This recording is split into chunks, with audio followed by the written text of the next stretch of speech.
Hey everybody, Lead Speed here, and I'm got a rotation match. Now, just a quickie thing about how these work. You send out 3 Pokemon, like so. You'll see all 3 of them, but only one can attack at a time.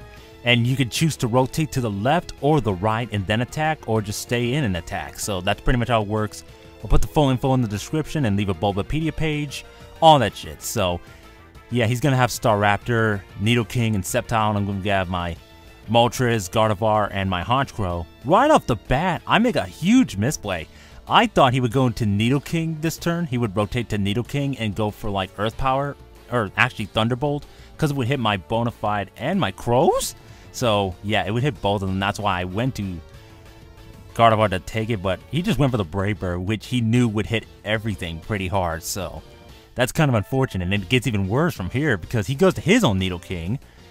And he's going to go for Ice Beam as well after mine doesn't KO. And I'm thinking, well, this one's not going to KO either because he's probably running the same timid nature one. But that is not the case. At the stream, he told me that this was a modest Nidoking. So, yeah, that obviously would take me out, which is kind of annoying. But right here, I do pay him back in full. So I'm going to go to Crows, and I'm going to go for the Sucker Punch and take out that Staraptor right off the bat. So yeah, I kind of made up for that first turn mistake, so, and it gets even better. So you can kind of see, like, we're kind of trading blows here. Right here, he goes to his Monarchdra. Now, his nicknames are actually kind of weird, actually. Like, he has Sweptile, he has Needle Thing, that kind of stuff. Now, right off the bat, I predicted him to go for the Dragon Dance, predicting me to go for another Sucker Punch. So, my prediction was correct, and I do take out the Kingdra in one shot. And he thought he could live it, but no, it's a freaking HONCHKROW, man. And it's Crow's, yeah. You don't mess with this guy, man. He will freaking pwn everything. Just throwing it out there. So, I'm going to rotate into my Moltres as he brings in Bishop, his Bisharp. Wow, nicknames are kind of, I can't. Wow, what nicknames, man.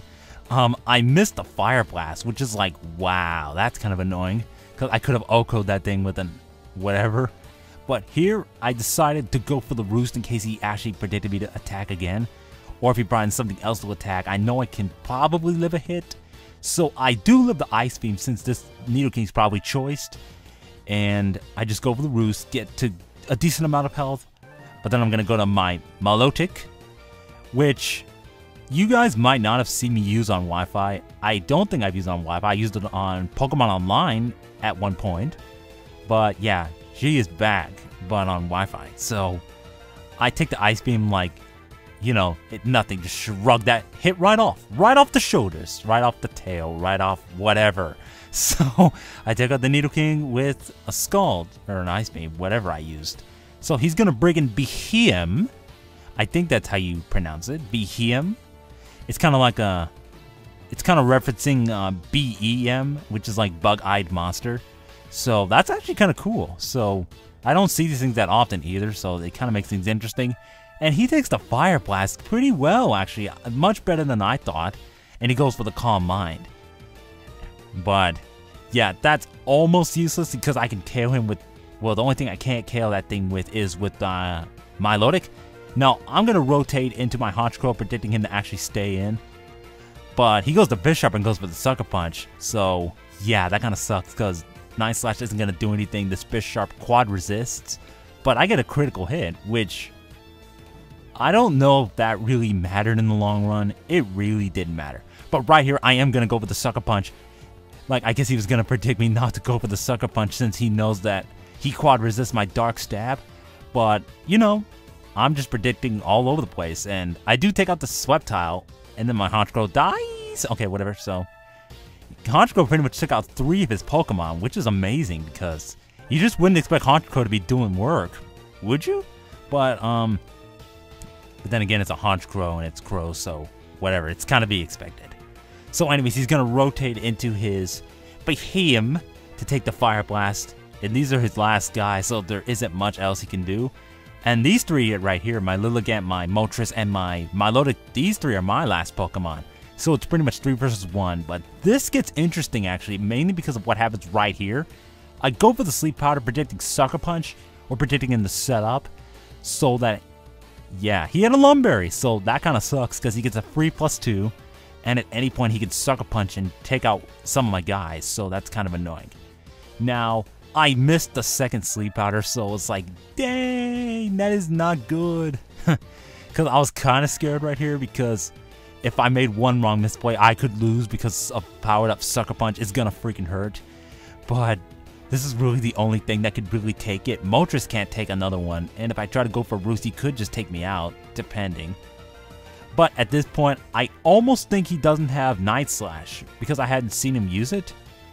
But I wasn't sure, because I know he has Sword Dance, Sucker Punch, and Iron Head. I don't know if he had, like, Night Slash or not, because if he did, that might have been problematic. So I get the burn off with the Scald attack, and that's pretty much going to be GG right there, because I could just recover stall him out, and he's not going to be able to hit me with the Sucker Punch, or even if he does have Night Slash, he's not going to be able to hurt me that much, because Milotic's a freaking beast.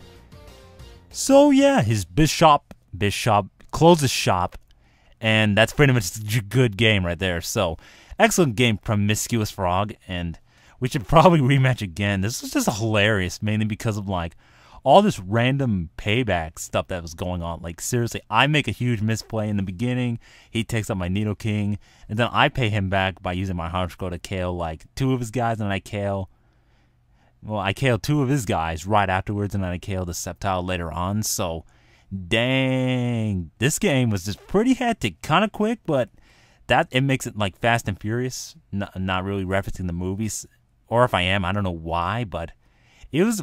That's how these rotation matches can be. They can be pretty fast or they can be pretty long, depending on like your choice of moves. And since you're rotating, prediction can kind of get pretty hectic, because you have to predict more than one type of thing at a time. Especially when you have 3 Pokemon out. Are they going to rotate into this and use this attack? Or are they going to rotate into this thing and use that attack? Or are they going to switch out and bring in a new Pokemon to be in that position? So that makes things pretty mind-blowing a little bit, because prediction is at a whole new level with that one. Especially when you're using something like HONCHKROW, which does require prediction to use them effectively. And I did use them effectively in this game, so that kind of worked out. But real quick before I end the video off, I did mention in the little thingamabobber at the beginning after I had my 30-second intro, which I'm probably going to use for the last time because I have made a decision pretty early actually. Basically, the majority who had commented so far had said 15 seconds. Now, I am going to do 15 seconds, but I'm going to do something interesting with this one, because some of the comments actually kind of intrigued me, because a couple of them said to alternate between both halves of the intro. Like, I can use the first half sometimes, then I can use the second half other times. And some people who mentioned that the 30-second intro is just the same thing done twice, that makes even more sense to alternate between them. And I have a third half intro that I can use as well, so I can alternate between those 3 and my old intro. So yeah, everyone who had voted, thank you very much. And to the couple that have left a comment thinking that I should alternate, that was a really good idea, which I didn't think about. And now that I have, I'm definitely going to be doing that in the future. So yeah.